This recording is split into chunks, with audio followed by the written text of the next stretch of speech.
জামাত ইসলামের একজন নেতা পরকীয়া করতে গিয়ে হাতে নাতে এলাকাবাসীর হাতে আটক হয়েছে। নিউজটা আপনাদের একটু আমি পড়ে শোনাই, যেটা সোশ্যাল মিডিয়ায় বেশ ভাইরাল হয়েছে।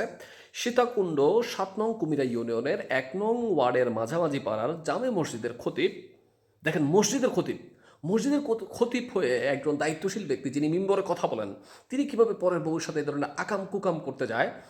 আচ্ছা, খতিব ও কুমিরা ইউনিয়নের দায়িত্বশীল জামাতের নেতা জিয়াউল হক নিজের বউ রেখে অন্যের বউয়ের সাথে পরকীয়া করার সময় হাতে নাতে না আটক হয়েছে এলাকাবাসীর হাতে। তো এই ধরনের একটা নিউজ আমরা সোশ্যাল মিডিয়ায় বেশ ভাইরাল দেখতে পাচ্ছি। আর সে যে জামাতের কর্মী, জামাত ইসলামের দাঁড়িপাল্লার প্রচারণার সাথে তার একদম সংশ্লিষ্টতা সোশ্যাল মিডিয়ায় একদম ছবিতে ভরপুর হয়ে গেছে। এখন আমার কথা হচ্ছে, জামাত ইসলাম একজন সুশৃঙ্খল একটা রাজনৈতিক দল, যারা সারা বাংলাদেশে ইসলাম প্রতিষ্ঠা করতে চায়, যারা এখন ভোটের মধ্যে প্রচারণা চালাচ্ছে।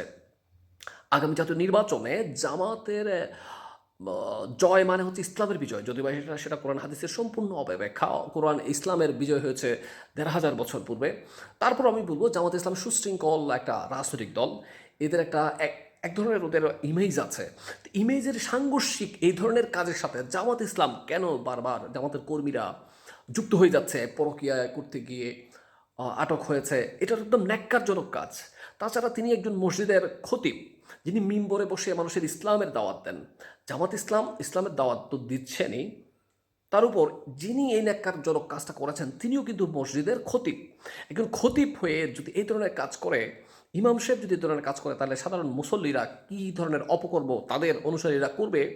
আপনারা চাইলে আপনাদের মতামত কমেন্ট সেকশনে জানাবেন। একটা কথা হচ্ছে, জামাত ইসলামের কোনো কর্মী যখন এই ধরনের অপকর্ম করতে গিয়ে যখন আটক হয়, তখন জামাত ইসলাম সরাসরি অস্বীকার করে, বা ছাত্র শিবিরের ভাইরা অস্বীকার করে তার সাথে জামাত শিবিরের সাথে কোনো ধরনের আপনার সম্পৃক্ততা নেই। এখন জামাত ইসলাম কিভাবে এই ব্যাখ্যাটা দেবেন? আপনারা যারা মনে করছেন ভিডিওটা শেয়ার করবেন এবং আপনাদের সুশৃঙ্খল মতামত কমেন্ট সেকশনে জানাবেন। আসসালামু আলাইকুম রহমতুল্লাহি বারকাতুহু।